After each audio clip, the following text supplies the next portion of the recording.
എല്ലാവർക്കും നമസ്കാരം. സർപ്പബലി നടത്തി അതിൽ പങ്കുചേർന്നവര് അതുമായി ബന്ധപ്പെടുത്തിയുള്ള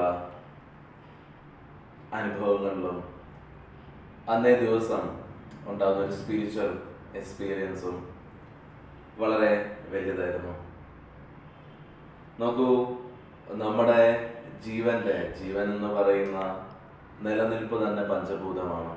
പഞ്ചഭൂത ആരാധനയുടെ ഒരു അടിസ്ഥാന ഘടകമാണ് നാഗാരാധന എന്ന് പറയുന്നത്.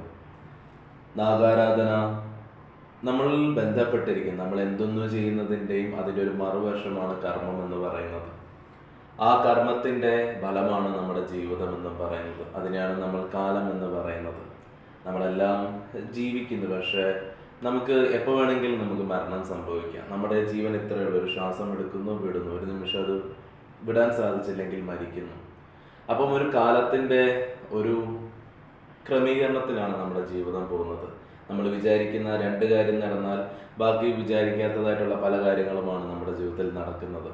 നമ്മൾ പരിചയമില്ലാത്തവരെ കണ്ടുമുട്ടുന്നു, ബന്ധം, നമ്മുടെ കർമ്മം നമ്മളിൽ നന്നായി തന്നെ സ്വാധീനിക്കുന്നുണ്ട്. അപ്പോൾ നമ്മുടെ ജീവിതം എപ്പോഴും ഒരു ഡിവൈനിലേക്ക് അല്ലെങ്കിൽ നമ്മുടെ ഈശ്വരീയ സാക്ഷാത്കാരത്തിലേക്കാണ് ഓരോ മനുഷ്യൻ്റെയും ജീവിത ഉദ്ദേശം.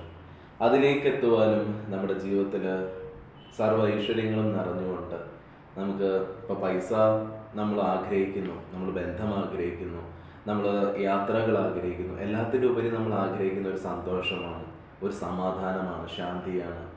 അത് നമ്മുടെ ഉള്ളിൽ തന്നെ ഉണ്ട്. അതിനെവിടെ അലയേണ്ട ആവശ്യമില്ല. അതും വേണം, അത് വേണ്ടെന്നല്ല, അതും ചേർന്നുകൊണ്ട് നമ്മുടെ ഉള്ളിൽ നിന്ന് തൃപ്തിയോട് വേണം നമ്മൾ എന്തിലേക്ക് പോകാൻ. അവിടെ മാത്രമേ നമുക്ക് എല്ലാവർക്കും കൊടുക്കാൻ കഴിയുന്നതും അതേപോലെ നമുക്കും തൃപ്തരായിരുന്നുകൊണ്ട് ജീവിക്കാൻ പറ്റുള്ളൂ ഈ നിമിഷത്തിൽ.